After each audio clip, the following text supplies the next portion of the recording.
Welcome everyone to the Lofi Poli Sci podcast. I'm your host, Michael Pickering. That's right. Lo-Fi's and low fidelity, low quality, in your face, messy as can be global news show.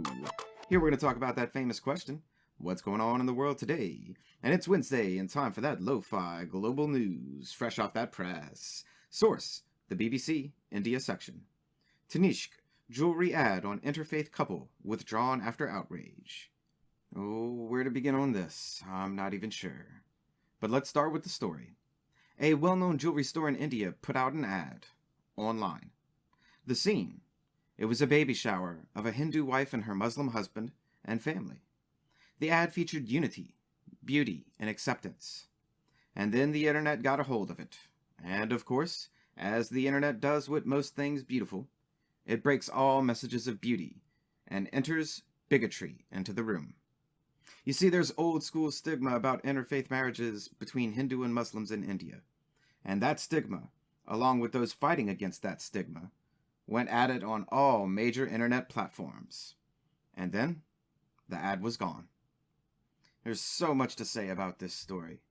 But truthfully, I'd rather hear your voice on it. Though do us a favor here at Lofi Poli Sci, and don't break the internet on this one, please.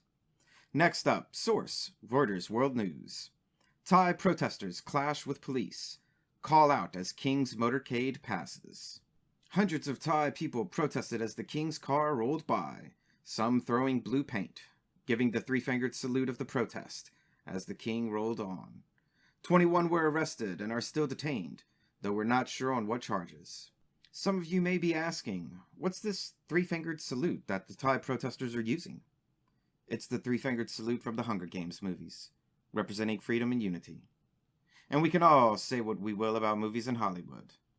But when real life, real people, real protests take up a symbol like this, it doesn't matter where the symbol came from. This symbol means something for real. We're still with you, Thailand.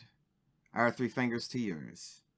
Now, moving forward because we never move on from anything. Source, BBC, Europe. Norway blames Russia for cyber attack on Parliament. Now, what the hell is going on here, you may ask? And you'd be right to inquire. You see, last month, Norway's Parliament email servers were attacked. And now the government has announced the findings of their investigation. And they're saying, Russia did it. And Russia's saying, oh, no, we didn't. Furthermore, Russia is saying that no proof has been provided for these accusations. And further states that Russian internet resources are regularly attacked every year, and they don't have the right to blame other countries without proof, so no one should blame them without proof. And you know what? They're not wrong. I mean, they kind of, almost, have a point. I mean, if it wasn't Russia saying it, then they'd have a point. We'll keep you updated as we know more, or as proof comes forth. Our following story comes from the AP International section. China and Russia win seats on UN Rights Council. Saudis lose. Excuse me? But what did you just say? We said the United Nations voted to put Russia and China on the UN Human Rights Council, but decided putting Saudi Arabia on the council was a step too far. Interesting. It was a secret ballot vote, but damn, I'd love to see which countries voted for which way on this one. Give me your thoughts, Lo-Fi listeners. How do you feel about Russia and China joining the UN Human Rights Council? Write in. And a last piece of news to send you on your way for the day. Source, BBC News, the Science and Environment section.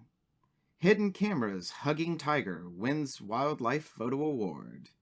Now this headline made me smile the moment I read it. And this picture, well, just take a look for yourself. There's nothing more comforting than a big, warm, fuzzy kitty cat playing and hugging a tree, right? Take a look at all this year's entries for the Wildlife Photography Contest. They have some pretty amazing pictures of some of nature's most beautiful creations. Enjoy a moment outside today, Lo-Fi Nation. Take in the air, relax a little.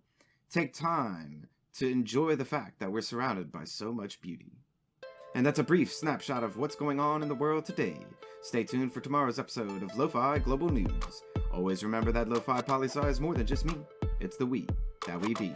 Write in with questions or comments to lofipolisci@planetmail.com. Thanks for listening. Stay safe. Wash those hands. and I'll see you on the next episode of the Lofi Poli Sci podcast. Pickering, signing off.